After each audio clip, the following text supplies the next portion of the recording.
زمانے کی قسم تمام انسان خسارے میں ہے، سوائے ان کے جو ایمان لائے، جنہوں نے نیک عمل کیے، جنہوں نے ایک دوسرے کو حق کی نصیحت کی، جنہوں نے ایک دوسرے کو صبر کی تلقین کی۔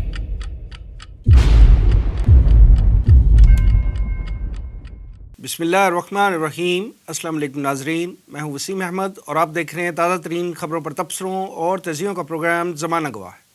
ناظرین، یوکرین مشرقی یورپ کا اہم ترین ملک ہے جو 1991 میں سوویت یونین کے تحلیل ہونے کے بعد معرض وجود میں آیا۔ اس کی سرحدیں یورپ اور روس سے ملتی ہیں۔ 2014 میں روس نے حملہ کر کے یوکرین کے اہم علاقے کرائمیا پر ایک دفعہ پھر قبضہ جما لیا تھا۔ یوکرین روس سے لا تعلق رہ کر نیٹو کا حصہ بننا چاہتا ہے، جبکہ صدر پیوٹن رشینز اور یوکرینینز کو ایک قوم قرار دیتے ہوئے مستقل بنیادوں پر اسے اپنے ملک کا حصہ بنانا چاہتے ہیں۔ عالمی منظرنامے پر نظر دوڑائیں تو یہ بات بڑے وثوق سے کہی جا سکتی ہے کہ ان دونوں ممالک روس اور یوکرین کے تعلقات اس وقت انتہائی کشیدہ ہیں، اور یورپ میں گزشتہ کئی اشروں میں سب سے بڑا ملٹری بلڈ اپ اور فوجی موبلائزیشن دیکھنے میں آ رہی ہے۔ ناظرین، روس اور یوکرین کا اصل تنازع ہے کیا؟ ایٹمی اسلحے کے حامل اس ملک سے عالمی طاقتوں کے کیا مفادات وابستہ ہیں؟ اور خدا نخواستہ اس علاقے میں چھڑنے والی ممکنہ جنگ سے عالمی حالات و واقعات کس حد تک متاثر ہوں گے؟ ان تمام موضوعات پر تفصیلی گفتگو کے لیے میرے ساتھ تشریف فرما ہیں ترجمان تنظیم اسلامی جناب مرزا ایوب بیگ صاحب، ان کے ساتھ تشریف رکھتے ہیں تنظیم اسلامی کے ریسرچ اسکالر جناب رضا الحق صاحب، اور اسلام آباد سے ٹیلی فون لائن پر ہمیں جوائن کریں گے ملکی اور بین الاقوامی حالات و واقعات پر گہری نظر رکھنے والے تجزیہ نگار اور سینٹ کی قائمہ کمیٹی برائے دفاع کے چیئرمین سینیٹر مشاہد حسین سید صاحب۔ آئیے پروگرام کا آغاز کرتے ہیں۔ رضا الحق صاحب، یہ فرمائیے کہ روس اور یوکرین کے درمیان جو تنازع چل رہا ہے، آپ کے خیال میں اس کی بنیادی وجوہات کیا ہیں؟ بسم اللہ الرحمن الرحیم۔ وسیم صاحب، روس اور یوکرین کے تنازع کو ہم پہلے تو تاریخی پس منظر میں سمجھیں، کیونکہ یہ تاریخی پس منظر کو دیکھ کر ہی اس وقت جو حالات سامنے آ رہے ہیں ان کا ادراک ہو سکتا ہے صحیح طریقے سے۔ 2-3 صدیوں سے یا اس سے زیادہ کہہ سکتے ہیں آپ کہ جو روس اور اس کا پورا علاقہ ہے، یوکرین اس کا انٹیگرل پارٹ رہا ہے، یعنی اس کا حصہ ہی رہا ہے شروع سے۔ چاہے آپ زاروں کے دور میں دیکھیں جو کہ بولشوک ریولوشن سے پہلے تھا، یا بولشوک ریولوشن کے بعد جو سوویت یونین وجود میں آیا اس کے بعد دیکھیں، یہاں تک کہ 1989 میں سوویت یونین کا افغانستان میں شکست ہوئی، 1991 میں سوویت یونین شکست اور ریخ کا شکار ہو گیا، اور نئی مملکتیں وجود میں آ گئیں، نئے ممالک وجود میں آ گئے۔ یوں کہہ لیں 2 حصوں میں ہمیں وہ خاص ممالک نظر آئے، ایک ایشیا کی طرف، ایک یورپ کی طرف، یعنی ماسکو کے قریب۔ ایشیا کی طرف جو ممالک تھے ان کا تو ہم تفصیلی ذکر نہیں کریں گے، آج کا موضوع نہیں ہے، یعنی کہ آذربائیجان، ازبیکستان وغیرہ۔ ہم یہاں پہ کوئی کرائسس نہیں چل رہا، یہاں پہ کرائسس نہیں چل رہا، سیٹلڈ ہیں اور کمزور ہیں، اہمیت کے حامل ہیں، لیکن اس حوالے سے نہیں جو آج کی ہماری گفتگو ہے۔ آج کی گفتگو میں جو 3 ہمیں میجر ایریاز نظر آتے ہیں، ان میں ایک یوکرین، کیو جس کا دارالحکومت ہے۔ عام طور پہ یہ جو مغربی ہم سنتے ہوں گے ذرائع ابلاغ کے ذریعے بھی، جب ملک کا نام لیتے ہیں اس کے دارالحکومت کے سینونیمس بھی کر کے، یعنی اس کے نام کے ساتھ بھی لیا جاتا ہے۔ دوسرا تھا بیلاروس، منسک جیسے کہا اس کا دارالحکومت ہے۔ تیسرا تھا جارجیا، تبلیسی جس کا دارالحکومت ہے۔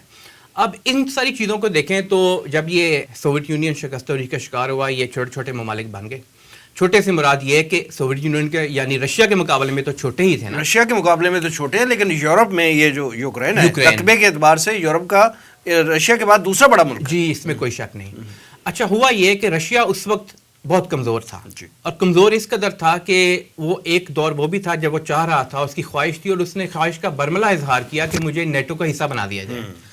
امریکہ نہیں مانا، یورپ نہیں مانا، بہرحال وہ مغربی یورپ جو ہے ہم اس کی بات کر رہے ہیں۔ اس دوران ہم نے یہ دیکھا کہ 1990s میں اور ارلی 2000 میں، اس دوران میں یہ بھی ہم نے دیکھا کہ 1994 میں یوکرین نیٹو کا حصہ بن گیا، لیکن 2013 میں جا کے پھر چھوڑ دیا گیا۔ اور 2013 میں کیوں چھوڑا ابھی ہم اس کا ذکر کریں گے بعد۔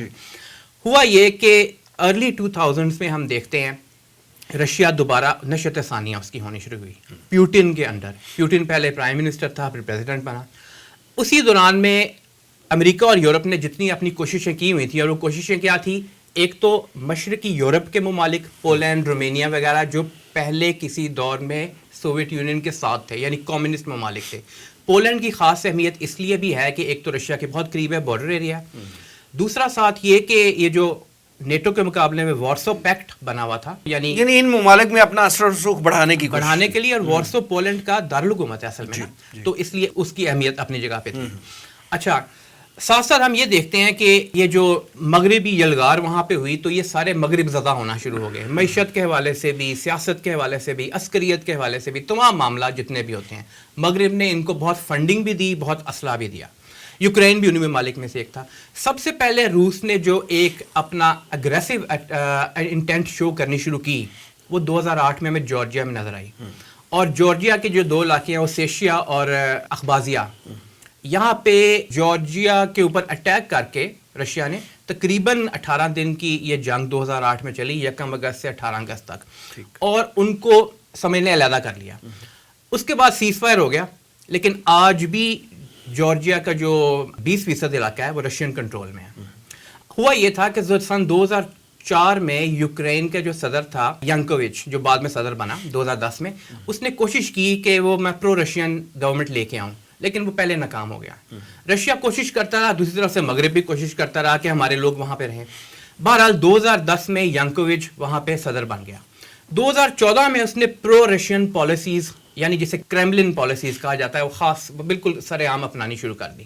جب وہ ہوا تو مغرب کی طرف سے وہاں انتشار پھیلایا گیا. انتشار اس طرح پھیلایا گیا کہ وہاں پہ اپنے مشنز بھیج کر، ڈپلومیٹک سپورٹ بھیج کر، اور کچھ اطلاعات کے مطابق فوجیں بھی بھیج کر وہاں پہ کچھ علاقوں میں، جو خاص علاقے تھے ڈونیسک اور لوہانسک کے، اور ڈونباس جو وہاں پہ ایک ان کا سب سے بڑا یوکرین کا آپ کہہ لیں کہ صنعتی علاقہ ہے، وہاں پہ انہوں نے کوشش کی کہ یہ تختہ الٹ دیا جائے اس شخص کا، اور بعد میں وہ کامیاب بھی ہو گئے. لیکن رشیا نے اس وقت کاؤنٹر اسٹریٹجی یہ اپنائی کہ فوری طور پہ جو کرائمیا کا علاقہ ہے، مسلم میجورٹی ایریا تھا، ایک ریفرینڈم بھی کروایا گیا وہاں پہ. مغرب تو کہتا ہے کہ وہ متنازع ریفرینڈم تھا، لیکن باہر ریفرینڈم ہوا، اور پھر یہ کہ اس کو اپنے ساتھ ضم کر لیا. لیکن آج تک اس علاقے میں کوئی پروٹیسٹ نہیں ہوا. اس کا مطلب ہے کہ لیکن وہ آسانی سے ضم نہیں ہوا تھا، وہاں پہ جنگ ہوئی تھی باقاعدہ، اور 15,000 جو ہے انسانی جانیں تلف ہوئی تھی. وہ اس لیے کہ وہاں پہ کچھ ایسے پاکٹس بھی تھے کہ جو ویسٹرن سپورٹ کے تھے، اور کچھ ایسے پاکٹس بھی تھے کہ جو رشیا کے ساتھ، اور زیادہ تر پاکٹس وہی تھے کہ رشیا کے ساتھ جو ملنا چاہتے تھے، اور اسی لیے آج اس کے بعد اب تک وہاں پہ انریسٹ نہیں ہمیں دیکھنے میں آیا. قصہ مختصر یہ ہے کہ یہ پوری سچویشن دیکھیں، اور پھر یہ کہ ابھی حال ہی میں بیلاروس نے تو اپنا پورا سسٹم ہی وائنڈ اپ کر کے آٹوکریٹک رول لا کے کرملن کے پرو کرملن بن گیا، یعنی پرو رشیا بن گیا. اب اس صورتحال میں جو بنیادی وجوہات ہیں وہ ہمیں 3 بنیادی وجوہات بہت کلیئرلی نظر آتی ہیں. نمبر 1 رشیا کے لیے، اور وہ 3 بنیادی جو وجوہات جن کا میں ذکر کر رہا ہوں نا، وہ یہ نہیں ہے کہ رشیا کیا چاہتا ہے. رشیا چاہتا ہے کہ یہ چیزیں نہ ہوں.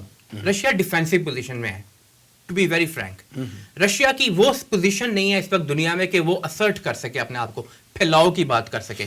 رشیا کو یہ معلوم ہے کہ میرے ارد گرد گھیرا تنگ ہو رہا ہے، کنٹینمنٹ آف رشیا پالیسی جسے کہتے ہیں، اور اس کے اندر پولینڈ بھی شامل ہے مغرب کے ذریعے. اس کے اندر یوکرین ایک اہم پرزہ ہے اس پوری پالیسی کا مغرب کے ذریعے. رشیا یہ کہتا ہے کہ کسی صورت میں بھی یوکرین نیٹو کا ممبر دوبارہ نہ بن سکے، اور ای یو کا ممبر بھی نہ بن سکے. جو نیٹو کا چیف ہے یان اسٹالٹنبرگ، اس نے تو 2008 میں کہہ دیا تھا کہ نیٹو کا ممبر بنے گا، دوبارہ بھی بنے گا اگر ختم کر بھی دیتی ہے اس کی ممبرشپ.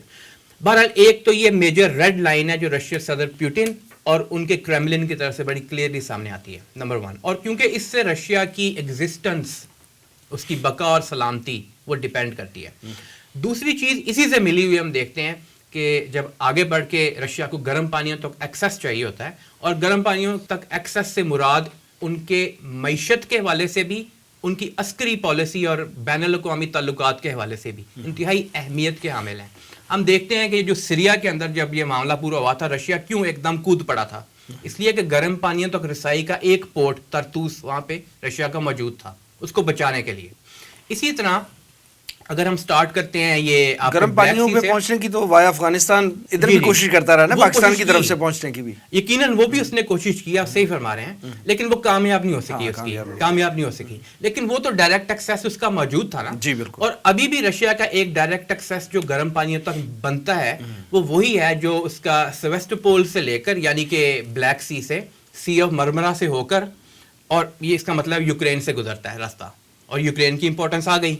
اس کے ساتھ آگے بڑھیں تو پھر وہ میڈیٹرینین سی اور اس سے آگے بڑھیں تو اٹلانٹک سی. تو اس لیے یہ بھی اس کے لیے انتہائی اہمیت کی حامل بات ہے. اور تیسری اس کے ساتھ یہ ملا دیں کہ یہ جو گیس کا معاملہ، بہرحال اس کے اوپر زیادہ ڈیٹیل میں بات ہوگی. یورپ کو جو گیس پرووائڈ کی جاتی ہے رشیا کی طرف سے، یہ دونوں کے لیے اہمیت کی حامل ہے. یورپ کے لیے یوکرین ہی ہے اور ایک حصہ اس کا یوکرین کے ذریعے ہے. یعنی کہ وہ یورپ کے لیے بھی اہمیت کی حامل ہے، رشیا کے لیے بھی اہمیت کی حال اس کو اپنی اکانومی بھی تو بچانی ہے نا. تو یہ کچھ اجمالی طور پہ اگر ہم دیکھیں تو کچھ ایسے فیکٹرز ہیں، کچھ بنیادی وجوہات ہیں جن کی بنیاد پہ یہ تنازع سامنے نظر آ رہا ہے. اچھا یہ بتا دیجیے گا کہ یہ روس جو ہے یہ یوکرین کی نیٹو میں شمولیت کی اتنی شدید مخالفت کیوں کر رہا ہے؟ آپ کے خیال میں اس کی کیا وجہ ہے؟ اور اگر یوکرین نے نیٹو جوائن کر لی تو کیا رشیا جو ہے یورپ کے ساتھ جنگ کا خطرہ مول لے گا؟ جی وسیم صاحب، وجوہات تو بالکل کلیئر ہیں. وہی جیسا کہ میں نے پہلے ابھی عرض کیا کہ نمبر 1 ریڈ لائن ڈکلیئر کر چکا ہوا رشیا، پیوٹن سمیت تمام، کہ یہ میرے لیے ریڈ لائن ہے کیونکہ اس کے بعد میری بقا اور سلامتی نہیں رہتی. تو جب بقا اور سلامتی کا معاملہ آ جائے تو پھر مجبوری بھی شاید بن جائے اس کے لیے جنگ میں کود پڑنا. پیوٹن نے یہ بھی کلیئرلی کہا ہوا ہے اور یہ اس کے بیانات آپ کو انٹرنیشنل میڈیا پہ بھی نظر آئیں گے. آپ کے خیال میں نیٹو جو ہے وہ حملہ آور ہو سکتا ہے روس پہ؟ جی اس کی وجوہات ہیں. دیکھیں جو ڈونباس کا علاقہ ہے نا خاص طور پہ، یہاں پہ یوکرین کے حوالے سے یہ باتیں منظر عام پہ آ چکی ہیں کہ وہ دوبارہ وہاں پہ حملہ کرنا چاہتا ہے کیونکہ وہاں پرو یوکرین لوگ بھی ہیں، پرو رشیا لوگ بھی ہیں. اب جو ڈونباس کے علاقے کے اندر اگر حملہ ہوتا ہے تو یہ جو عوامی جمہوریہ لوہانسک ہے، عوامی جمہوریہ ڈونسک ہے، یعنی جو بنی تھیں 2014 میں، تو وہاں پہ سیپریٹسٹ موجود ہیں جو کہ رشیا کے ساتھ ملے ہوئے ہیں. تو وہ پوری سپورٹ کے ساتھ حملہ کر سکتے ہیں اور رشیا کو معلوم ہے کہ یہاں پہ اگر حملہ ہوتا ہے تو مجھے بھی جوابی کارروائی کرنی پڑے گی، یا یہ کہ میں پہلے ہی اس کو کاؤنٹر ایکٹ کر لوں جیسے میں نے کرائمیا کی صورت میں کیا تھا، پہلے ہی ایسا ایک حملہ کر کے یا اس پہ قبضہ کر کے اپنی سچویشن سیف کر لوں. رشیا کے لیے سیفٹی اس وقت پیراماؤنٹ ہے. زیادہ یہ نہیں ہے کہ میں نے اگریسولی باقی دنیا میں پھیلنا ہے، وہ بات کی بات ہے. اس وقت تو یہ ہے کہ دشمن میرے ڈور سٹیپ پہ آ کے کھڑا ہو گیا ہے، میری سرحد پہ آ گیا ہوا ہے. اس نے میزائل شیلڈ ہر جگہ لگا لی ہیں، جسے EIS کہتے ہیں، انٹرسپٹر میزائل. پولینڈ میں لگا لیے ہیں، رومینیا میں لگا لیے ہیں، ہر جگہ پہ. 1 لاکھ سے زائد ٹروپس جو ہیں وہ بارڈرز پہ تیار کھڑے ہیں. 1 لاکھ سے زائد تو اس کے ہیں ہی رشیا کے، باقیوں کے بھی موجود ہیں. امریکہ، جرمنی اس کے مقابلے میں دیکھیں یورپین یونین اور نیٹو کے ممالک چھوٹے بڑے تمام نے کسی نہ کسی صورت میں وہاں پہ چاہے ڈائریکٹلی یوکرین میں نہ بھی ہو لیکن رشیا کے جو ہمسائے ہیں نا وہاں پہ انہوں نے اپنے بیسز بھی بنا لیے ہیں، فوجیں بھی اتاری ہوئی ہیں. ایوب بیگ صاحب یہ فرمائیے گا کہ اگر روس نے یوکرین کو کرائمیا کی طرح انیکس کرنے کی کوشش کی، قبضہ جمانے کی کوشش کی، تو آپ کے خیال میں امریکہ اور یورپ کس حد تک یوکرین کا ساتھ دیں گے؟ بسم اللہ الرحمن الرحیم. وسیم صاحب، جہاں تک کرائمیا کا تعلق ہے نا، وہ ایک چھوٹا ملک تھا، اس کی آبادی تھوڑی تھی اور اس میں زیادہ تر مسلمان تھے، اور ان مسلمانوں کا پہلے ہی رجحان جو ہے وہ روس کی طرف کسی حد تک تھا. پھر جب وہ ریفرینڈم ہوا تو انہوں نے رشیا کے حق میں ہی ووٹ ڈالا، تو وہاں ایک قسم کی کوئی اخلاقی سطح پر بھی کوئی وجہ نظر نہیں آتی تھی کہ امریکہ، یورپ وغیرہ کو اس میں کوئی مداخلت کر سکے. یوکرائن بہت بڑا ملک ہے. پھر وہاں کا مسئلہ یہ ہے کہ اگرچہ وہاں بھی پہلے پرو رشین حکومت تھی، لیکن امریکہ نے دخل اندازی کر کے ان کے ملک میں وہاں کو کرایا، اور کو کروانے کے بعد امریکہ ایک ایسی حکومت لے آیا جو پرو امریکن ہے، اینٹی رشین ہے. البتہ وہاں اب بھی یعنی دونوں طرف کے، یعنی وہاں مسلمانوں کی تعداد بھی ہے اور وہ لوگ بھی ہے جنہیں امریکہ، یورپ وغیرہ سے کوئی خطرہ نہیں، یعنی دونوں قسم کے لوگ وہاں موجود ہیں. اب جو پرو امریکن حکومت ہے وہ رشیا کو اس طرح مداخلت کرنے کی اجازت نہیں دے سکتی جس طرح وہ پہلے کرتا تھا. لیکن یوکرائن کا معاملہ یہ ہے کہ رشیا کی جو گیس پائپ لائن ہے اس کی وہ مین لائن یوکرائن سے جاتی ہے یورپ کو، اور اس لحاظ سے یوکرائن کی بڑی اہمیت ہے ویسٹ کے سے. آپ کو پتہ ہے وہ تو آدھا یورپ ٹھٹر کر مر جائے گا اگر سپلائی بند ہو جاتی ہے، اگر جو 2 اور راستے بھی ہیں ان سے، لیکن یہ مین راستہ ہے. لہٰذا ویسٹ کبھی نہیں چاہے گا کہ رشیا وہاں اتنا پاورفل ہو جائے، اتنی مداخلت کرنے لگے اور ان کے حامیوں کی حکومت ہو. لیکن یہ کہ اگر رشیا نے ایسا کیا تو میرے خیال میں کوئی جنگ میں تو شاید نہ کودے ویسٹ اور امریکہ، لیکن ایسی پابندیاں رشیا پر لگائیں گے جن پابندیوں کا متحمل نہیں ہو سکتا رشیا. یہی وجہ ہے کہ وہ ابھی تک رشیا کوئی عملی قدم نہیں اٹھا رہا، اس لیے کہ رشیا کی اگرچہ سوویت یونین کے ختم ہونے کے بعد ابھی تک وہ معاشی طور پر اس طرح سنبھل نہیں سکا، بہت بہتری آئی ہے، آگے سے بہت بہتر ہوا ہے، لیکن معاشی طور پر اس طرح کھڑا نہیں ہو سکا کہ اگر امریکہ کی پابندیاں بڑی سختی سے لگ جائیں تو وہ آسانی سے ان کو برداشت کر لے گا۔ رشیا کے لیے امریکہ کی اور یورپ کی لگائی ہوئی پابندیاں، مالیاتی پابندیاں بہت ہی اس کی معیشت کے لیے بہت خطرناک ثابت ہو سکتی ہیں۔ میرے خیال میں امریکہ کسی جنگ میں تو نہیں کودے گا، لیکن پابندیاں اس طرح کی لگا دے گا کہ عین ممکن ہے رشیا کو جھکنا پڑ جائے۔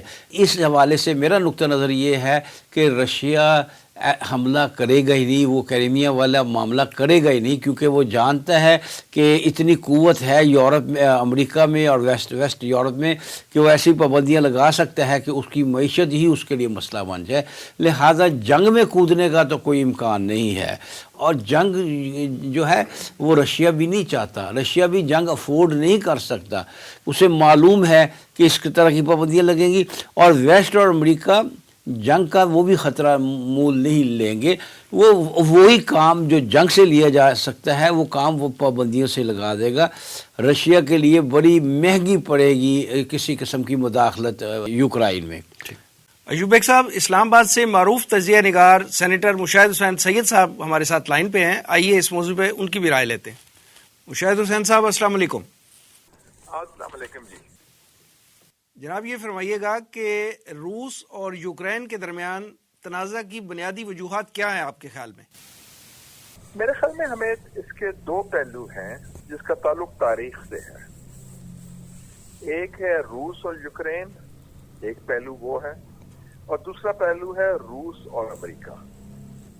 اور جو پہلا پہلو ہے روس اور یوکرین کا، وہ اس حوالے سے ہے کہ کیونکہ سوویت یونین کا ایک حصہ تھا یوکرین، اور یوکرین ایک بڑا انڈسٹریل بیس تھا سوویت یونین کا جب کمیونزم کا زمانہ تھا، کمیونسٹ پارٹی حکومت تھی، بلکہ ایک بڑا اہم لیڈر سوویت یونین کا جو کئی سال رہا اسٹالن کے بعد، ان کا پرائم منسٹر اور پارٹی لیڈر نکیتا کرشچوف، اس کا تعلق بھی یوکرین سے تھا، اور وہ 54 کے بعد 55 کے بعد آیا تھا، اور پھر 64 وہ رہا تھا پارٹی چیف بھی اور پرائم منسٹر وغیرہ بھی، اور بڑا مشہور بھی تھا اس زمانے میں، کولڈ وار کے زمانے میں۔ تو اب جب علیحدہ ہوا سارا سلسلہ، سوویت یونین کا خاتمہ ہوا، تو یوکرین کا ایک کچھ حصہ ان کے ساتھ تعلق بھی رہا ہے اسٹریٹجکلی، کیونکہ یہ جو کرائمیا کا حصہ ہے اس میں یالٹا بھی تھا، تو ان کا سلسلہ رہا۔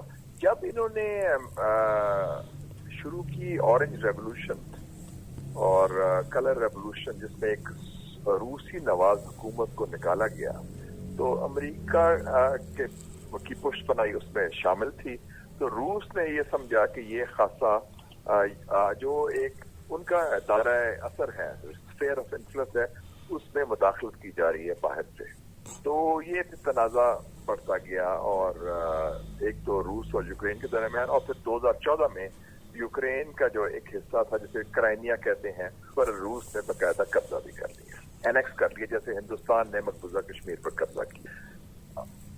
دوسرا اس کا جو پہلو ہے روس اور امریکہ کا، امریکہ نے جب کولڈ وار ختم ہوئی اور ابھی کمیونزم کا خاتمہ ہو رہا تھا ایسٹ یورپ میں، اور جرمنی متحد ہو رہا تھا، اس وقت جیمز بیکر جو ان کے وزیر خارجہ تھے، انہوں نے اس وقت کے سوویت کمیونسٹ لیڈر، جو آخری لیڈر تھے سوویت یونین کے، گورباچوف، میخائیل گورباچوف، ان کو انہوں نے گارنٹیز دی تھی، ایشورنسز دی تھی، وعدہ کیا تھا کہ ہم نیٹو کو مشرق کی طرف روس کے خلاف استعمال ہونے نہیں دیں گے، اور جو سابقہ کمیونسٹ ممالک ہیں، ممبر ہیں وارسو پیکٹ کے، ان کو ہم نیٹو میں شامل نہیں کریں گے۔ اور یہ کہتے ہیں کہ یہ وعدہ کیا گیا تھا 9 فروری 1990 میں، یہ تاریخ دی جاتی ہے کہ یہ، اور یہ وربل تھا، زبانی تھا۔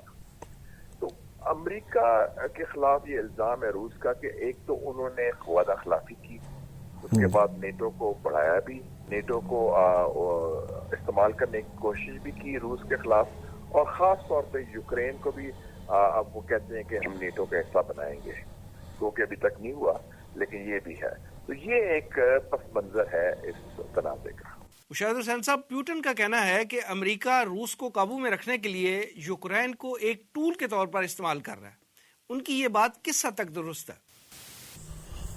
میں صدر پوٹن کے اس بیان پر اتفاق کروں گا، کیونکہ یہ ایک یوکرین کو روس کے خلاف ایک ٹول استعمال کر رہے ہیں اور تائیوان کو چین کے خلاف ٹول استعمال کر رہے ہیں. دونوں جگہ یہ الزام لگا رہے ہیں کہ جی فوری طور پر جنگ ہونے والی ہے، فوری طور پر حملہ ہونے والا ہے، اور جو روس نے اپنی سرحدوں کے اندر جو فوجی مشقیں کی ہیں یا فوجی بڑھائی دی ہیں، کوئی 1 لاکھ فوجی کو کہتے ہیں روس کو لے کے آئے ہیں، اس کو بھی انہوں نے پروپیگنڈے کے لیے استعمال کیا ہے، اور خاص طور پہ روس کو دباؤ ڈالنے کے لیے اور روس کے خلاف ایک محاذ کھڑا کرنے کے لیے. تو یہ الزام بالکل صحیح ہے، کیونکہ جب سے صدر بائیڈن آئے ہیں ان کی خارجہ پالیسی میں ایک نئی سر جنگ کا عنصر نظر آتا ہے، جس میں روس اور چین کو وہ بطور حریف سمجھتے ہیں. اور اس کی عکاسی جو نیٹو نے ڈاکیومنٹ ایشو کیا ہے، نیٹو 2030، مطلب ہے کہ نیٹو 2030 میں کیسا ہوگا، وہ نومبر 2020 میں ایشو ہوا تھا، اور اس میں انہوں نے کہا تھا کہ اب ہمارے جو دشمنوں میں روس بھی شامل ہے، اور مزے کی بات ہے چین بھی شامل کر دیا. چین کا تعلق تو ہے ہی نہیں ہے نارتھ اٹلانٹک سے. تو یہ الزام میں سمجھتا ہوں پوٹن کا صحیح ہے. جناب یہ بھی فرمائیے گا کہ اگر روس نے یوکرین پر حملہ کیا تو یورپ اور امریکہ کس حد تک یوکرین کا ساتھ دیں گے؟ میرا اپنا ذاتی مشاہدہ یہ ہے کہ روس یوکرین پر حملہ نہیں کرے گا اور جنگ نہیں ہوگی، لیکن جیسے کہ آپ نے سوال کیا کہ اگر جنگ کی صورتحال پیدا ہوتی ہے اور خدا نخواستہ روس واقعی جارحیت کرے یوکرین کے خلاف اور جنگ ان کے آپس میں چھڑ جائے، تو مجھے نہیں لگتا کہ یورپی ممالک جو ہیں ان میں وہ سخت ہے، ان میں وہ صلاحیت ہے، اور ان میں وہ سیاسی عزم ہے کہ وہ اس جنگ میں شامل ہوں یوکرین کی طرف. مذمت ضرور کریں گے، پابندیاں ضرور لگائیں گے، اور امریکہ کا بھی میں سمجھتا ہوں کہ اس وقت ٹھیک ہے ان کے دھمکیاں ہوں گی، دباؤ ہوگا، پابندیاں ہوں گی اور شور بول مچے گا، لیکن وہ اس طرح وہ مدد نہیں کریں گے کہ براہ راست جنگ میں خود شریک ہو جائیں. لیکن یہ ہے کہ اس وقت ایک نیا ماحول بن جائے گا، اور پورا جو یورپ، مغرب اور روس کے تعلقات میں بہت کشیدگی آ جائے گی، اور ایک نئی تقسیم جو دوسری جنگ عظیم کے بعد شروع ہوئی تھی سوویت یونین اور مغرب کے درمیان اور امریکہ کے درمیان، اس قسم کی تقسیم واپس آ جائے گی. تو لیکن مجھے نہیں لگتا کہ نہ امریکہ اور نہ اس کے یورپین حلیف جو ہیں وہ اس میں شامل ہوں گے. اور آپ نے دیکھ لیا کہ بسوں خود صدر میکرون جو تھے فرانس کے، وہ پہنچے پوٹن سے ملنے کے لیے، اور انہوں نے جو تھے نئے چانسلر جو ہیں اولف شولز جرمنی کے، انہوں نے بھی امداد دی. تو اس کا بھی مذاق اڑایا یوکرین والوں نے کہ انہوں نے کہا کہ ہم فوجی امداد نہیں دیں گے. تو یہ دو بڑے جو ممالک ہیں یورپین یونین کے اور جو پارٹنرز ہیں خاص طور پہ نیٹو الائنس کے، انہوں نے تو انکار کر دیا. یہ ضرور ہے کہ وہ برطانیہ نے ساتھ امریکہ کا لائن فالو کر رہی ہے. تو اس کے جواب میں جب پوٹن سے پوچھا گیا کہ آپ حملہ کرنا چاہتے ہیں اور یہ الزام لگا رہے ہیں امریکہ بھی اور برطانیہ بھی، تو انہوں نے کہا کہ دس از اینگلو سیکسن نانسنس. تو یہ اس سارا تھا امریکہ اور برطانیہ. اب مجھے جنگ کا امکان نہیں لگتا. کشیدگی یس، دباؤ یس، اور وہ ضرور چلے گا، اور پوٹن سب کو نچا رہا ہے. اور اس دوران یہ ہوا ہے کہ روس اور چین میں جو اتحاد تھا اور جو یکجہتی تھی اور جو اسٹریٹجک پارٹنرشپ ہے، وہ اور مضبوط اور پختہ اور دیر پا ہو گئی ہے. خاص طور پہ جو پوٹن کا دورہ ہوا ہے بیجنگ ابھی پچھلے ہفتے اولمپکس کے لیے، اس میں جو جوائنٹ اسٹیٹمنٹ آیا ہے اس پہ انہوں نے کر دیا ہے. اور اس کے ایک عکاسی آپ نے دیکھ لی پچھلے ماہ جو قزاقستان کے واقعات ہوئے تھے، تو اس میں اب یہ میرے خیال میں ایک نیا ماڈل نظر آ رہا ہے کہ روسی فوج اور چینی پیسہ یہ مل کے سارا کچھ استحکام اور اس علاقے کو اسٹرانگ کریں گے. اور جس میں وسطی ایشیا بھی شامل ہے، اور انہوں نے وسطی ایشیا کو دونوں ملکوں نے مل کے امریکہ کے لیے ایک قسم کا نو گو ایریا بنا دیا ہے. اس لیے امریکہ کا رویہ جو ہے افغان طالبان کی طرف بھی تبدیل ہوا ہے. انہوں نے جزوی طور پر پابندیاں جو انسانی امداد کی تھی وہ ہٹا دی ہیں. جو اوسلو میں جو ان کی ملاقات ہوئی تھی 23, 24, 25 جنوری کو، پاکستان کے ساتھ بھی انہوں نے کہا جب پرائم منسٹر ہمارے گئے بیجنگ 3 تاریخ کو کہ ہم پاکستان کے ساتھ بھی اسٹریٹجک پارٹنر سمجھتے ہیں پاکستان کو. تو جو لچک آئی ہے، جو رویہ میں اور لہجہ میں لب و لہجے میں تبدیلی آئی ہے، تو اس کی وجہ پس منظر یہ ہے. مشاہد حسین صاحب، ہمیں وقت دینے کا بہت شکریہ.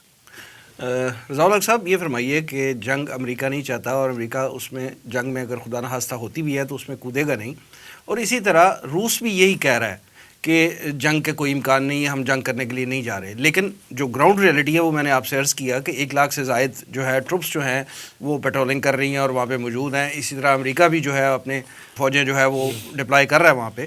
تو امکانات تو ہیں، کسی نہ کسی موقع پہ کوئی نہ کوئی، چاہے وہ لمیٹڈ ایک طرح کی وار ہو، امکان تو ہے. آپ یہ فرمائیے کہ اگر وہاں پہ جنگ شروع ہو جاتی ہے تو اس کے کیا ریپرکشنز ہوں گے اور امکانات کس حد تک موجود ہیں؟ جی وسیم صاحب، جس طرح کہ ایوب مرزا صاحب فرما رہے تھے، میں اس سے کافی حد تک ایگری کرتا ہوں کہ ابھی وہ سچویشن شاید نہیں ہے کہ امریکہ اور اس کے اتحادی جنگ کی طرف جائیں، اور روس بھی ابھی تھوڑا سا یوں کہہ لیں کہ سرکمسپیکٹ ہے. یعنی روس ابھی تھوڑا سا سوچ رہا ہے، دیکھ رہا ہے کہ کیا محتاط ہے.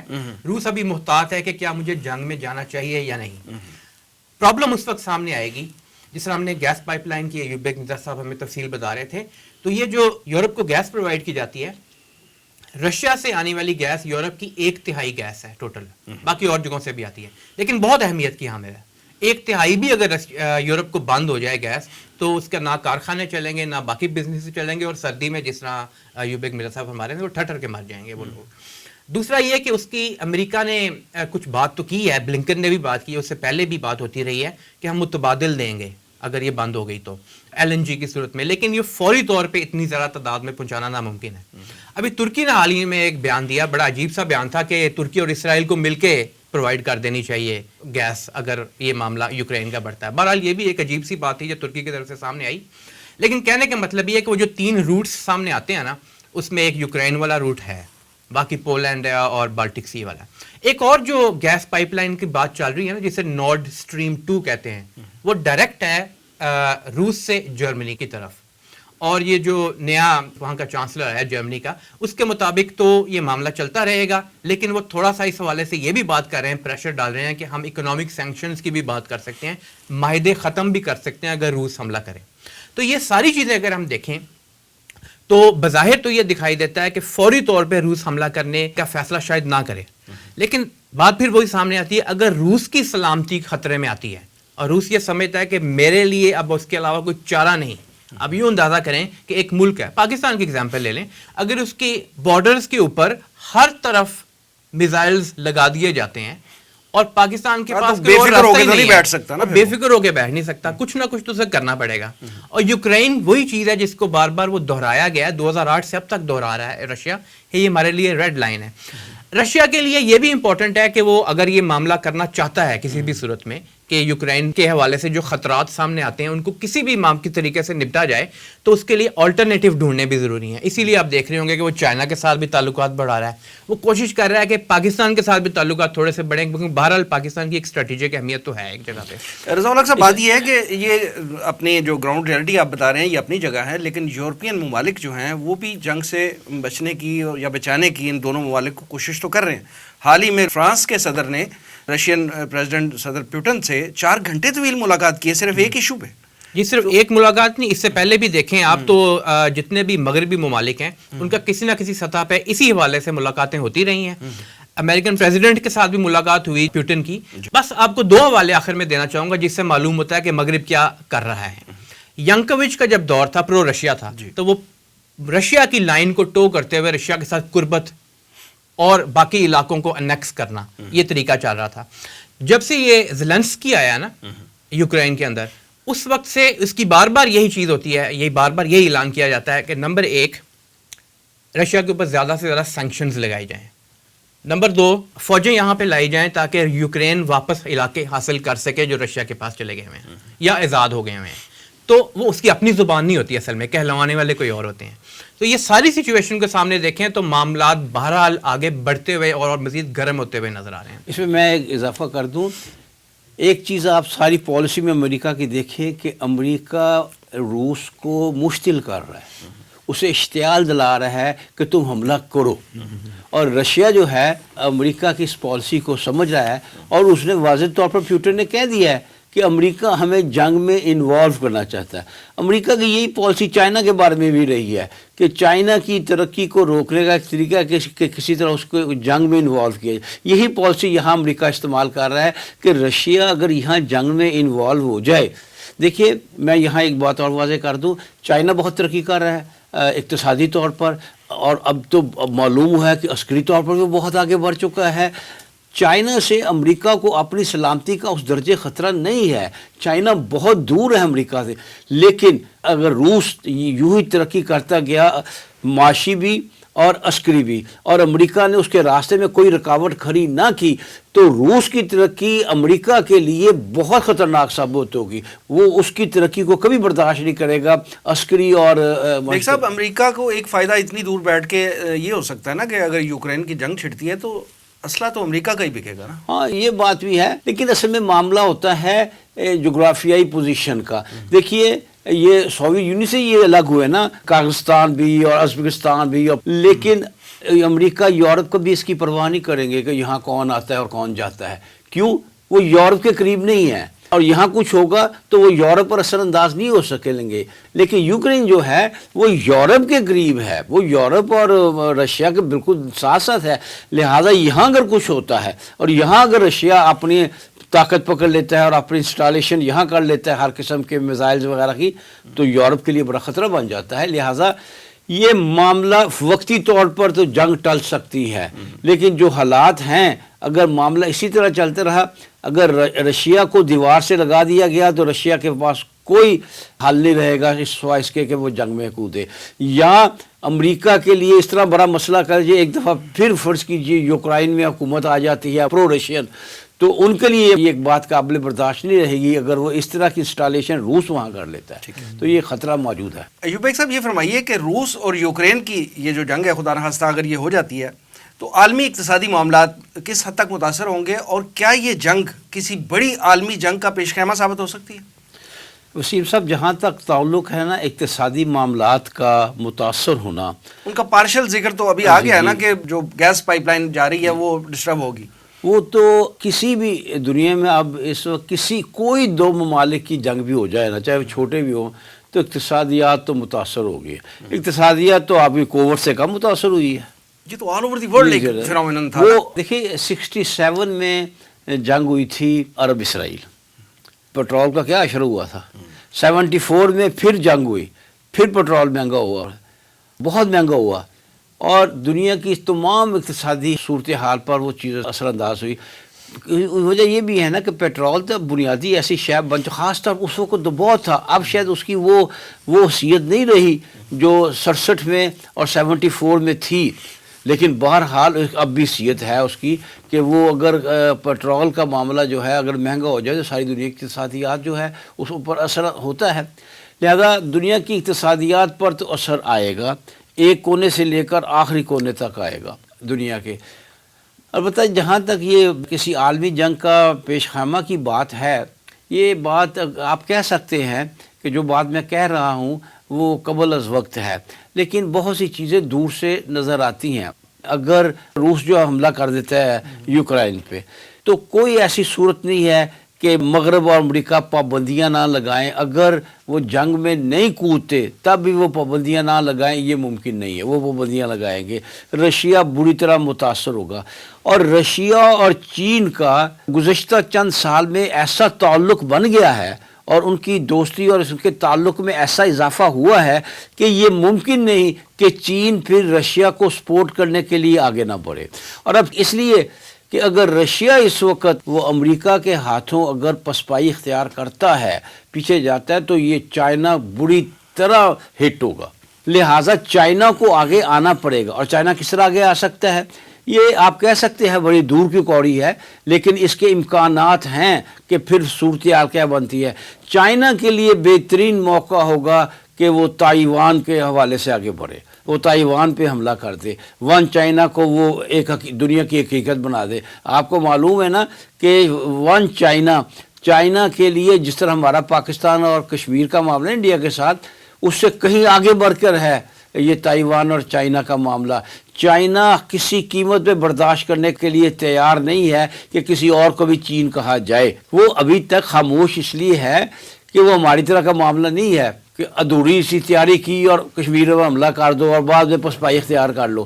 وہ پوری تیاری کرے گا اور پوری تیاری کے ساتھ تائیوان کی طرف بڑھے گا۔ اچھا، اب جب تائیوان کی طرف چائنا بڑھتا ہے تو اب امریکہ اس کو برداشت نہیں کر سکے گا، یوکرین کو پھر بھی برداشت کر جائے گا، چائنا کا تائیوان کی طرف بڑھنا برداشت نہیں کرے گا۔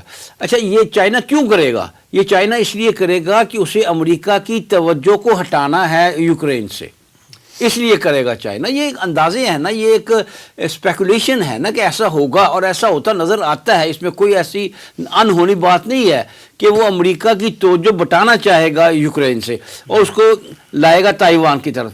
اب جب تائیوان کی طرف آئے گا، آپ پوچھیں نا عالمی جنگ، تو اس کے امکانات یوں بنتے ہیں، جب چائنا تائیوان کی طرف بڑھے گا تو پھر امریکہ کو انوالو ہونا پڑ جائے گا۔ پھر امریکہ کیا کر سکتا ہے؟ امریکہ اب چائنا کو کہیں اور انوالو کرے گا تاکہ چائنا کی تائیوان سے توجہ ہٹے، اور وہ کیا کر سکتا ہے؟ وہ پاکستان کو اور انڈیا کا معاملہ چھیڑ سکتا ہے۔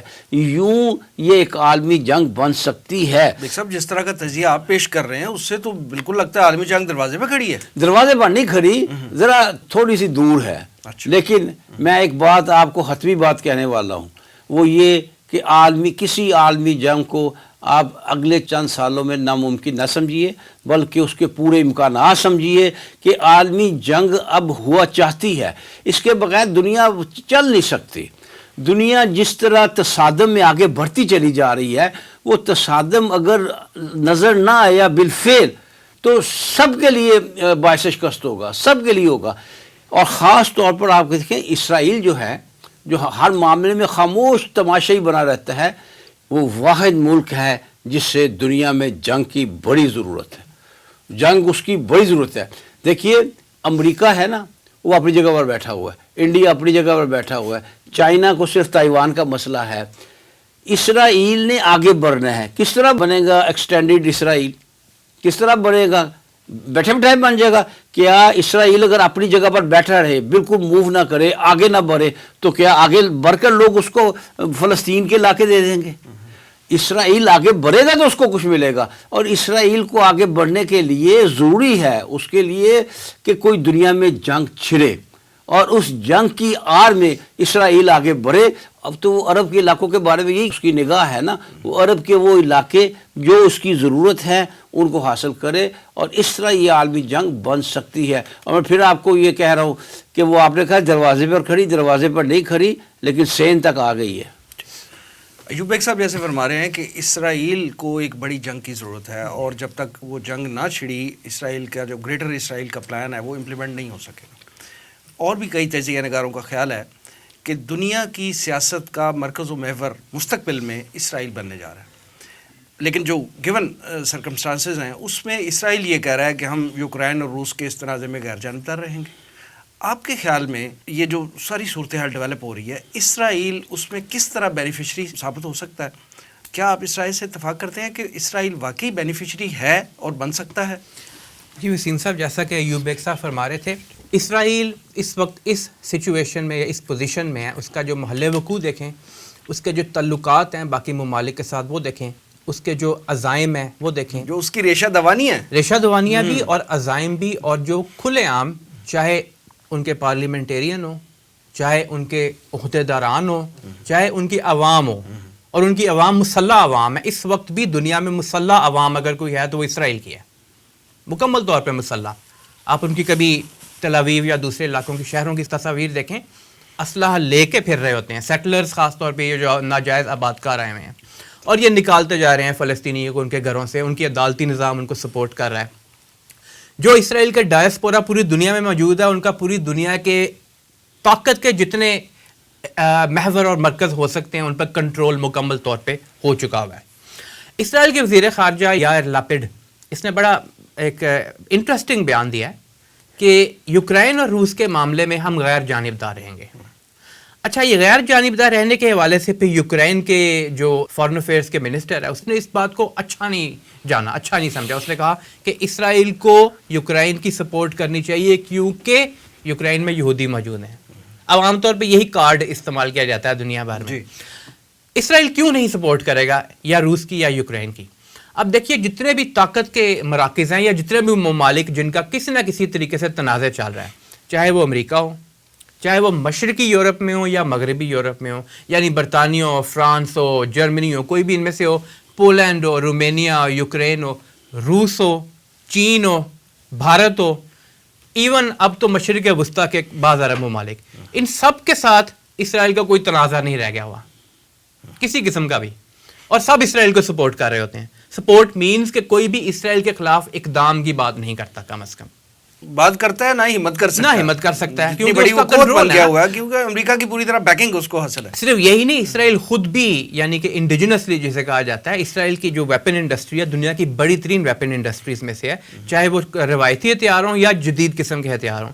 اسرائیل کی سیٹلائٹ اور آرٹیفیشیل انٹیلیجنس میں جو انڈسٹری ہے, ہیلتھ کیئر میں جو آپ دیکھتے ہیں ان چیزوں کو, اس کے اندر یعنی تقریباً ہر فیلڈ کے اندر جو کہ جدید دور کا فیلڈ ہے اس کے اندر اسرائیل ایک بڑی قوت بن کے سامنے آ گیا ہوا ہے. اب اسرائیل کے جب ہم اثر و رسوخ کی بات کرتے ہیں, تمام بڑی کمپنیز میں بھی اس کا اثر و رسوخ دنیا میں موجود ہے. اسرائیل کے جب ایجنڈے کی بات کرتے ہیں تو انہوں نے بالکل برملا اس چیز کا اظہار کیا ہوا ہے کہ جو ببلیکل بارڈرز جنہیں وہ کہتے ہیں اسرائیل کے, ببلیکل باؤنڈریز آف اسرائیل, اور وہ کیا ہوتے ہیں نیل سے لے کے فرات تک, ہم نے انہیں حاصل کرنا ہے. جیسا کہ ایوب ایک صاحب فرما رہے تھے کہ گریٹر اسرائیل کا منصوبہ, اب اس کو حاصل کرنے کے لیے بہت اہم ہے کہ دنیا میں اور کوئی چیلنجنگ طاقت موجود نہ ہو, اور اس کے لیے وہ ریشہ دوانیاں کرتا رہتا ہے. اور ریشہ دوانیاں یہی ہوتی ہیں کہ ایک دوسرے سے بھیڑ جائے, لڑ جائیں, تاکہ ان کی طاقت کمزور ہو اور وہ وقت آئے جو کہ اسرائیل کے علماء جن کو رہبائز کہتے ہیں, ان کے پارلیمنٹیرینز اور جتنے تمام اسرائیلی لوگ موجود ہیں, چاہے وہ اسرائیل کے اندر ہوں یا اسرائیل سے باہر ہوں, جو وہ کہتے ہیں کہ یہ گریٹر اسرائیل بنے گا تو پھر ہمارا مسیح آئے گا, اور ہمیں معلوم ہے کہ وہ مسیح دجال کی صورت میں آئے گا, اور اس کے بعد وہ کہتے ہیں کہ ہماری ایک گریٹ کنگڈم بنے گی جو ہمارا گولڈن پیریڈ ہوگا. وہ سب مذہبی طور پہ اس حوالے سے تیاریوں میں مشغول ہیں. تو اسرائیل کے الٹیمیٹ گول کو دیکھیں, اس کے جو تعلقات کو دیکھیں دوسرے ممالک کے ساتھ, جو تقریباً تمام کے ساتھ اچھے ہی ہیں اس وقت, جو میٹر کرتے ہیں ممالک, ہم ان کی بات کر رہے ہیں نا. اور ان سب کے تناظر میں یہ بات اس میں کوئی شک نہیں کہی جا سکتی ہے کہ اگر کوئی عالمی جنگ ہوتی ہے تو اس کا فائدہ اسرائیل کو ہی ہوگا, باقی کمزور ہوں گے, اسرائیل کو طاقتور ہونے کا مزید موقع ملے گا. ایوب بھائی صاحب, ہم پاکستان کی بھی بات کرتے ہیں کہ پاکستان کے بعض وزراء اور اہم عہدیداران جو ہیں وہ یہ کلیم کر رہے ہیں, یہ دعویٰ کر رہے ہیں کہ ہم امریکہ اور چائنا کے جو بگڑے ہوئے تعلقات ہیں اس پہ برج بننے کی کوشش کر سکتے ہیں, اس کو تعلقات کو اثر نو استوار کرانے میں ایک ہم برج کا رول ادا کر سکتے ہیں, اہم رول ادا کر سکتے ہیں. آپ کیا سمجھتے ہیں کہ پاکستان واقعتاً اس پوزیشن میں ہے کہ یہ رول ادا کر سکے؟ وسیم صاحب, بات یہ ہے کہ وزراء اس حکومت کے ہوں یا پہلے, اصل میں ان کے بیانات ہوتے ہیں کہ وہ میڈیا میں رہیں, کہ ان کے اخبار میں فوٹو چھپ جائے, کوئی ٹیلی ویژن پہ ان کا بیان آ جائے, ان کو لوگ جانے کہ یہ بھی ہیں. میں سمجھتے ہوں ہمارے وزراء کی اس سے زیادہ نہیں, اس کا حقیقت سے کوئی تعلق نہیں ہوتا. حقیقت یہ کوئی اگر تعلق ہے بھی تو اہمیت نہیں ہے. اصل بات یہ ہے پاکستان کی جو جیو اسٹریٹجیکل پوزیشن ہے اس کے حوالے سے پاکستان بڑا زبردست پل بن سکتا ہے, لیکن اگر وہ پل خود بہت کمزور ہوگا, اگر اس پل میں خود کریکس ہوں گے تو اس پل کو استعمال کون کرے گا؟ آپ دیکھتے ہیں کہ پاکستان کی جو پوزیشن ہے وہ معاشی لحاظ سے, خاص طور پر معاشی لحاظ سے, سیاسی لحاظ سے, سیاسی اعتبار سے بھی جو ہے سیاسی اعتبار سے بہت کمزور ہے. اور ایسا کمزور ملک کیا رول ادا کر سکتا ہے؟ انتہائی کمزور ہے, معاشی لحاظ سے بھی, سیاسی لحاظ سے. میں عسکری لحاظ سے نہیں کہتا, لیکن کم از کم ان دو فیلڈز میں پاکستان بہت کمزور ہے, معیشت کے حوالے سے, سیاست کے حوالے سے. سیاسی عدم استحکام ہی ہمیں نظر آتا, آ رہا ہے جا رہا ہے, آ رہا ہے جا رہا ہے, یہی کچھ ہوتا رہتا ہے پاکستان میں. لہٰذا پاکستان کا معاملہ یہ ہے کہ پاکستان کو تو اس طرح کی کوئی میڈیشن جو ہے نا وہ الٹی گلے پڑ جاتی ہے. وہ باقاعدہ پاکستان کو مجبور کر دیا جاتا ہے, اور پاکستان کچھ لینے کے لیے, کچھ وصول کرنے کے لیے جو کچھ ایک کہتا ہے اس کی مان لیتا ہے. پاکستان ایک دور میں ایران اور سعودی عرب کے تعلقات بھی استوار کرانے کی کوشش کرتا رہا ہے نا. وہ بھی اسی طرح کا ہی تھا, وہ بھی اسی طرح کا ہی پل تھا جس طرح کا پل یہ ہے. تو یہ بڑا خود اپنے کمزور ہونے کا معاملہ ہے نا. میں آپ کو مثال دیتا ہوں. فرض کیجئے دو خاندان ہیں, دونوں بڑے امیر ہیں, دونوں کی لڑائی ہو جاتی ہے. کیا کوئی تیسرا کمزور خاندان ان کی صلح کرا سکتا ہے؟ نہیں کرا سکتا. اس خاندان کی وشفل تھنکنگ تو ہو سکتی ہے کہ یہ دونوں کو مل بیٹھنا چاہیے, اپنے تنازعات حل کر لینے چاہیے, لیکن ان میں تصفیہ کرا نہیں سکتا. یہی پوزیشن ہے, یہی پوزیشن پاکستان کی ہے. یہی پاکستان ایسا نہیں کر سکتا, اگرچہ جو پوزیشن پاکستان کی ہے اسے جغرافی لحاظ سے اس پاکستان کو اس پوزیشن میں ہونا چاہیے تھا. ایوب بیگ صاحب, ہم دیکھتے ہیں کہ دنیا اس وقت واضح طور پر دو بلاکس میں نظر آتی ہے. ایک طرف امریکہ اور اس کے اتحادی ہیں, جس میں مین اتحادی جو ہے وہ اسرائیل ہے, انڈیا ہے, آسٹریلیا ہے, جاپان ہے اور سو آن. دوسری طرف چائنا ہے, اس کے ساتھ روس ہے. پاکستان بھی اس بلاک میں شامل ہونے کی کوشش کر رہا ہے. آپ کے خیال میں پاکستان کا یہ شفٹ جو ہے, جو چینج کر رہا ہے پاکستان, جو پہلے کبھی امریکہ کا فرنٹ لائن اتحادی ہوا کرتا تھا, اب چائنا کی طرف جو ٹلٹ ہے پاکستان کا بہت بڑھ رہا ہے, آپ کے خیال میں پاکستان کا یہ فیصلہ جو ہے یہ دانشمندانہ ہے؟ وسیم صاحب, اصل دانشمندانہ فیصلہ تو یہ ہوتا کہ پاکستان امریکہ سے تو دور ہٹ جاتا, لیکن اپنے پاؤں پہ کھڑا ہوتا, اپنی معیشت اس قابل ہوتی, اپنے سیاسی حالات اس قابل ہوتے کہ خود ایک طاقت بنتا. چائنا سے دوستی بڑھانے میں حرج کوئی نہیں ہے, لیکن ہمارے لیے مصیبت یہ ہے کہ اپنی سیاسی معاشی کمزوریوں کی وجہ سے پہلے ہم امریکہ کی گود میں تھے اور اب ہم کھسک کھسک کر چائنا کی گود میں جا رہے ہیں. ہماری مجبوری ہے. کیوں؟ اس لیے کہ ہم اپنے پاؤں پہ کھڑا نہیں ہو سکتے, نہ معاشی لحاظ سے نہ سیاسی لحاظ سے. عسکری لحاظ سے پاکستان کسی حد تک خود کفیل ہوا ہے, لیکن آج کی دنیا میں اصل قوت معیشت کی قوت ہوتی ہے, اصل قوت معاشی حالات ہوتے ہیں. معاشی حالات کی بنیاد پر آپ کی قوت بنتی ہے, سیاسی بھی عسکری بھی. لیکن ہمارے معاشی حالات تو بہت ہی بگڑے ہوئے, لفظ بگڑے ہوئے بھی کم تر ہے, اس سے بھی بڑھ کر بات ہے کہ جو ہمارے حالات ہیں. لہٰذا یہ بات ہے کہ پاکستان کا امریکہ سے دور ہٹنا بہت ہی مفید ہے, بہت ہی دانشمندانہ ہے, بہت ہی اچھا ہے. لیکن چائنا کی طرف ٹلٹ ہونے میں تو کوئی حرج نہیں, لیکن اسی طرح امریکہ کی گود سے نکل کر چائنا کی گود میں چلے جانا یہ کسی طرح دانشمندانہ نہیں ہوگا. لہٰذا ضرورت کس امر کی ہے. جیسے میں نے ابھی عرض کیا نا کہ ہم وہ آپ نے کہا کہ وہ برج بن جائے گا پاکستان, کچھ وزراء کہتے ہیں پاکستان اگر برج بنے گا تو یہ کمزور برج بنے گا. اب سوال ہے کہ پاکستان ایک مستحکم مضبوط برج کس طرح بن سکتا ہے اپنے پاؤں پہ کھڑا ہو کر. اصل میں بات یہ ہے کہ پاکستان کا مسئلہ یہ ہے کہ میں پہلے بھی عرض کر چکا ہوں کہ پاکستان اپنے نظریے سے ہٹا ہے. آپ تاریخ دیکھ لیجئے, دور نہ جائیے, سوویت یونین اپنے نظریے سے ہٹا, کمیونزم کو اس نے چھوڑ دیا, کیا اثر ہوا؟ شکست و ریخت ہو گیا, ٹوٹ پھوٹ گیا. انڈیا ٹوٹتا ہوا نظر آ رہا ہے. اب وہ غلط تھا یا صحیح تھا؟ آپ نے ٹھیک کہا کہ انڈیا جو ہے اس کا نظریہ سیکولرزم کا تھا, تو تمام مذہب کے ایک جیسے ہیں, اس کے ان کے بقول سب کو ایک جیسا ٹریٹ کرنا چاہیے, ڈیل کرنا چاہیے. کو انڈیا اپنے اس نظریے سے ہٹ گیا. آج انڈیا میں وہ شکست و ریست جاری ہے, وہ ٹوٹ پھوٹ انڈیا میں بھی جاری ہے. پاکستان نے شروع سے وہ سٹینس ہی نہیں لیا. پاکستان نے اپنے نظریے کو ایک مستحکم عمارت میں تبدیل کرنے کے لیے کوئی کوشش ہی نہیں کی. وہ مستقل عمارت کیا تھی کہ پاکستان کا جو نظریہ پاکستان تھا, جسے اسلام ہم کہتے ہیں, اس کی بنیاد پر ایک نظام بنایا جاتا, اور اس نظام کی بنیاد پر پاکستان ایک واقعتاً صحیح معنی میں ایک رفاعی ریاست بنتی, ایک اسلامی رفاعی ریاست, خالی رفاعی ریاست نہیں, اسلامی رفاعی ریاست پاکستان بنتی. لوگ پاکستان کی درخت دیکھتے تو انہیں معلوم ہوتا کہ یہ اسلام کا عملی نقشہ ہے. ایک اسلام وہ کتابوں میں پڑھتے ہیں, اور اگر آپ نے عملی اسلام دیکھنا ہے تو آپ پاکستان اگر معاشی طور پہ بھی اسٹرانگ ہوتا اور نظریاتی طور پہ بھی اسٹرانگ ہوتا تو پھر واقعتاً برج بن سکتا تھا. میں کہتا ہوں نظریاتی طور پر اسٹرانگ ہوتا نا, میں آپ کی بات, یعنی وہ دو باتیں بھی ایک بات ہے. نظریاتی طور پر اسٹرانگ ہوتا اور اس پر عمل کرتا, اپنے نظریے کی تعبیر دیتا, تو پھر معاشی طور پر آٹومیٹیکلی اسٹرانگ ہو جاتا. صحیح کہہ رہے ہیں. آپ ان دونوں کو الگ الگ نہ کریں کہ نظریاتی طور پر بھی ہوتا ہے اور معاشی طور پر بھی ہوتا ہے. نظریاتی طور پر ہوتا تو معاشی طور پر قدرتی طور پر آٹومیٹیکلی وہ ایک مضبوط ملک بن جاتا. دیکھیں آپ کا خاندان ہو، آپ کا شہر ہو یا آپ کا ملک ہو، کمزور کو کوئی نہیں پوچھتا. وہ کہتے ہیں نا کہ کوئی کسی پر ظلم کرے تو ظالم تو بہرحال ظالم ہے، اس کا قصور ہے، اس کی برائی ہے. مظلوم کا بھی قصور ہے.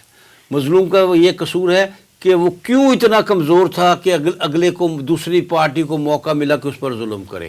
لہٰذا ہماری جو کمزوری ہے، ہمارا جو ضعف ہے، ہمارا جو نظریے اپنے سے دور ہونا ہے، ہمارا جو نظریے کو ایک تعبیر نہ دینا ہے، اس نے ہمیں بہت کمزور کر دی ہے، بہت ناتواں کر دیا ہے. میں کہتا ہوں اس نے ہمیں مفلوج کر دی ہے، اس نے ہمیں مقروض کر دیا ہے، اس نے ہمیں کہیں کا نہیں چھوڑا.